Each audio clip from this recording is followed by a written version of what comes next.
Hello मेरे प्यारे बच्चों, कैसे हैं आप सब। आई होप आप सब बहुत अच्छे होंगे और आप देख रहे हैं फिजिक्स विद दीप्ति में। आज हम बात करेंगे गाउस की प्रमेय की, जो कि आपका बोर्ड एग्जामिनेशन का मोस्ट इम्पॉर्टेंट टॉपिक है। हर बार पिछले कई विगत वर्षों में जो भी परीक्षाएं आपकी यूपी बोर्ड की संचालित की गई, उन सभी में यह टॉपिक आया है और अच्छे मार्क्स दिलाता है। ठीक है, तो आज हम बात करते हैं किस टॉपिक का। बेटा टॉपिक क्या रहेगा हमारा? टॉपिक है हमारा गाउस की प्रमेय। ठीक है, चलिए देखते हैं उसका डेरिवेशन क्या रहेगा, क्या है उसका कथन, और उसके बारे में समझते हैं। ठीक, तो बेटा गाउस की प्रमेय, गाउस सबसे पहले समझेंगे गाउस क्या है। तो गाउस बेटा एक आपकी साइंटिस्ट का नाम है। हमारा क्या है बेटा? गाउस साइंटिस्ट है।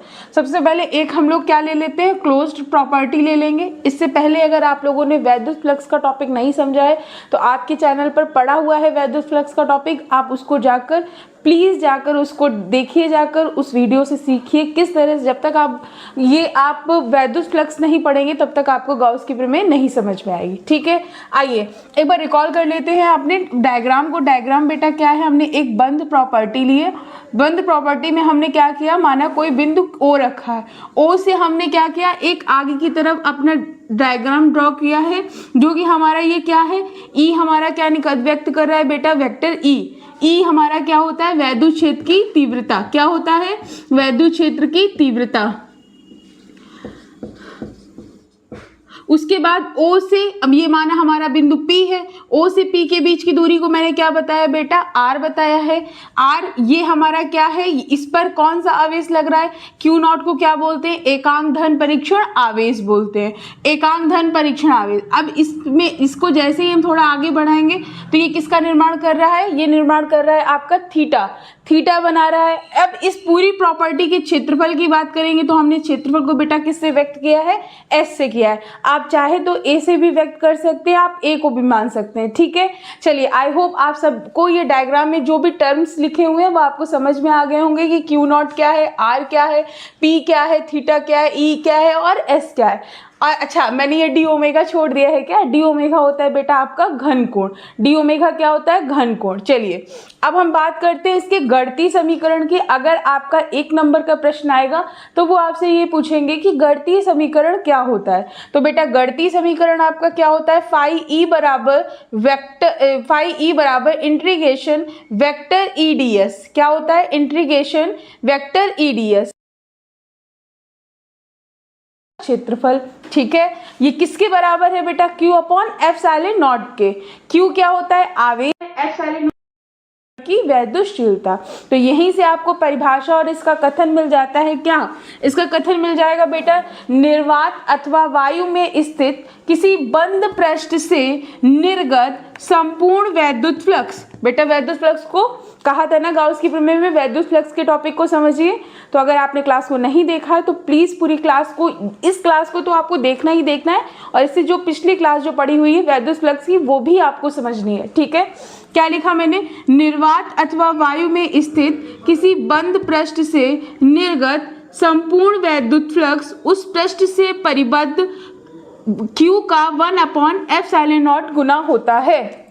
निर्वात अथवा वायु में स्थित किसी बंद पृष्ठ से निर्गत वैद्युत फ्लक्स फाई ई उस पृष्ठ से परिबद्ध नेट आवेश Q का 1 अपॉन एप्सिलॉन नॉट गुना होता है।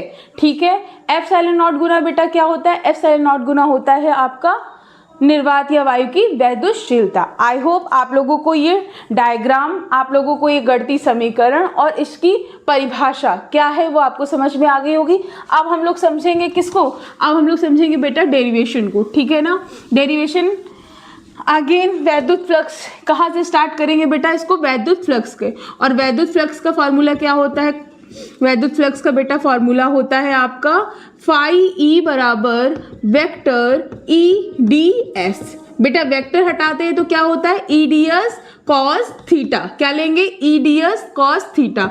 फाई ई बराबर, अब आ जाइए हम बात करते हैं इस पर थीटा की जगह क्या लिया जाएगा। तो थीटा की बेटा हमेशा 3 कंडीशन बनती है, एक लंबवत, दूसरा समांतर, तीसरा विपरीत। अब यहाँ पर विपरीत तो बन नहीं रही कंडीशन, ना ही आपकी किसकी बन रही है?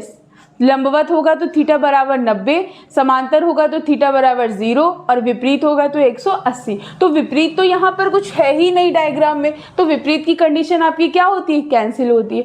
अब बात कर लेते हैं हम लोग लंबवत और समांतर के।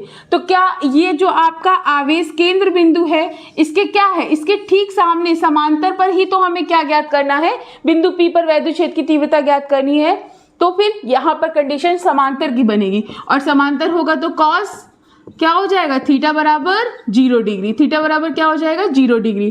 तो यहाँ पर हो जाएगा फाई ई बराबर ई डी एस कॉस 0 डिग्री, और कॉस 0 डिग्री का मान क्या होता है 1। तो यहाँ से फाई ई बराबर क्या आ गया बेटा, फाई ई बराबर आपका आ गया ई डी एस, क्या आ गया, फाई बराबर ई डी एस। ठीक है ना। अब हम क्या करें आगे, किस तरह से इसको सॉल्व करेंगे बेटा, तो इसको हम लोग सॉल्व करेंगे। आपको मैंने वैद्युत क्षेत्र की तीव्रता पढ़ाई है, वैद्युत क्षेत्र की तीव्रता में हमने आपको फॉर्मूला एक ई बराबर क्या पढ़ाया था, एक ई बराबर पढ़ाया था बेटा 1/4 pi epsilon naught q upon r square पढ़ाया था ना। तो ई की जगह बेटा हम क्या रख सकते हैं, ई की जगह हम 1/4 pi epsilon naught q upon r square भी रख सकते हैं, रख दीजिए। मान लेते हैं इसको समीकरण क्या है, ये 1 है,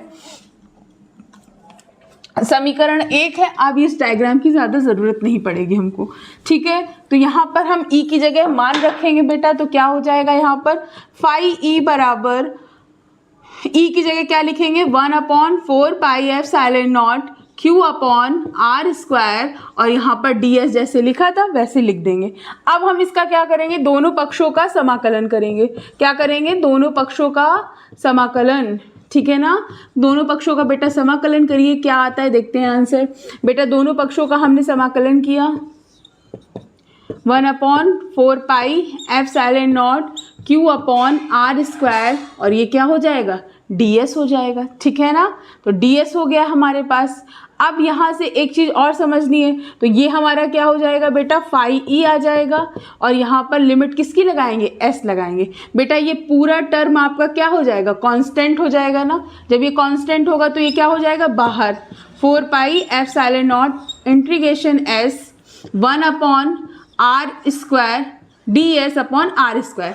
बेटा ये ds अपॉन आर स्क्वायर, इसका क्या मतलब है, इसका मतलब होता है आपका क्षेत्रफल बटे दूरी, जो किसका निर्माण करेगा बेटा, आपका घन कोण का। और घन कोण को बेटा किससे प्रदर्शित करते हैं, आपका घन कोण को प्रदर्शित करते हैं हम डी ओमेगा से। किससे प्रदर्शित करते हैं, डी ओमेगा से। तो ये क्या, इसकी जगह हम क्या लिख सकते हैं डी ओमेगा, और डी ओमेगा का मान हमने आपको स्टेरेडियन जब पढ़ाया था तो क्या बताया था 4 पाई, तो Q upon 4 pi epsilon not, और इसका मान क्या आ गया 4 पाई। 4 पाई से 4 पाई वैल्यू नेग्लेक्ट हो जाएगी, तो आपके पास लास्ट रिजल्ट क्या आ जाएगा, फाई ई बराबर क्यू अपॉन एप्सिलॉन नॉट। आपको क्या करना था, सिद्ध करना था, ठीक है ना। तो एक बार फिर से हम लोग रिकॉल कर लेते हैं, हमने डेरिवेशन कहाँ से स्टार्ट करना है। तो बेटा डेरिवेशन आपको स्टार्ट करना है वैद्युत फ्लक्स के फॉर्मूले से। वैद्युत फ्लक्स का फॉर्मूला क्या होता है, फाई ई बराबर vector E d S, vector हटाएंगे तो कॉस थीटा लेंगे, थीटा की जगह आप कंडीशन बन रही है अगर लंबवत समांतर और विपरीत, तो आप उस तरह से उसमें मान रखेंगे बेटा। उसके बाद ई का formula 1/4 pi epsilon naught q upon r square होता है, उसको रखेंगे, दोनों पक्षों का समाकलन करेंगे। समाकलन के बाद बेटा 4 पाई से 4 पाई वैल्यू आपकी कट जाएगी, और एट लास्ट आपको रिजल्ट क्या मिल जाएगा, फाई ई बराबर क्यू अपॉन एप्सिलॉन नॉट, ठीक है ना।